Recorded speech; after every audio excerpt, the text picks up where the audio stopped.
Vamos a comenzar leyendo el primer texto con el que se deben responder las preguntas de la número 1 a la número 8 y que se titula Gaitanismo e insurrección. Cualquiera que fuese el resultado de una aproximación más cuidadosa a lo ocurrido en Bogotá, hay que subrayar que el 9 de abril de 1948 no fue solo un bogotazo. El 9 de abril afectó profundamente la provincia, la pequeña población, la aldea, la vereda colombiana.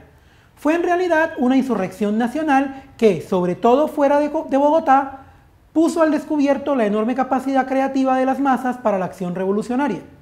Y algo que ha sido notoriamente subestimado, en provincia los campesinos se incorporaron a las milicias populares que emergieron de aquel clima revolucionario.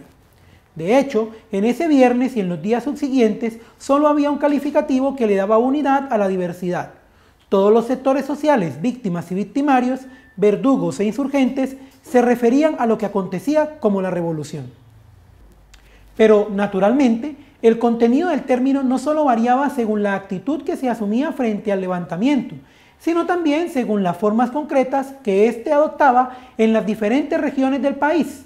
No era el mismo, por ejemplo, en Bogotá que en el Tolima, en Armero que en Natagaima, o, visto de otra manera, no era el mismo cuando salía de la boca de turbas ebrias que celebraban su hora, dando rienda suelta a sus frustraciones acumuladas, que cuando se traducía en movilizaciones de masa pidiendo dirección y organización revolucionarias.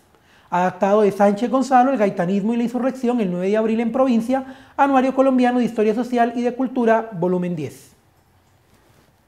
Vamos a retroalimentar ahora la pregunta número 1.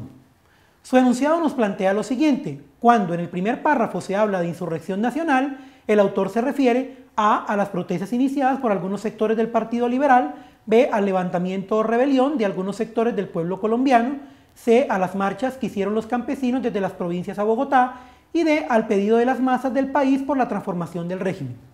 Para poder responder esta pregunta podemos vislumbrar que la expresión que aparece subrayada en el enunciado también se encuentra subrayada en el primer párrafo del texto.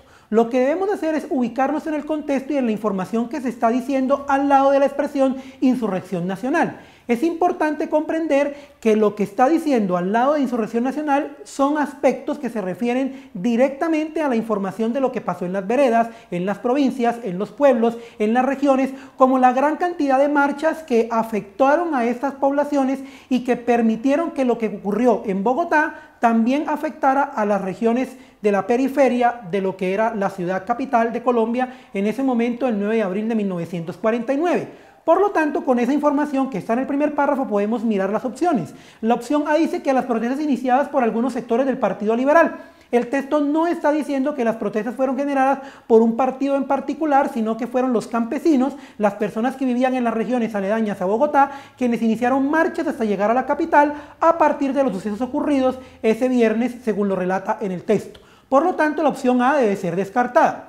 La opción B habla del levantamiento o rebelión de algunos sectores del pueblo colombiano. Esa es la respuesta más cercana, pero no es una respuesta precisa. ¿Por qué no es precisa? Porque habla de un levantamiento, de una rebelión de unos sectores del pueblo colombiano, pero no está haciendo referencia directa a quienes fueron los actores de esas marchas y de esas luchas, como sí lo está haciendo más explícito la C, que nos habla de las marchas que hicieron los campesinos desde las provincias hasta Bogotá.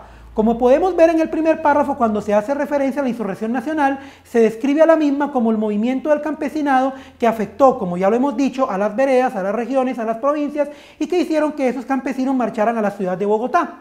La opción D también quedaría descartada porque al pedido de las masas del país por la transformación del régimen, esto no se refiere a la información que está en el primer párrafo, sino a la información del segundo párrafo que no obedece al contexto por el cual nos están preguntando. Por esas razones, entonces, la respuesta correcta para la pregunta número 1 es la opción C.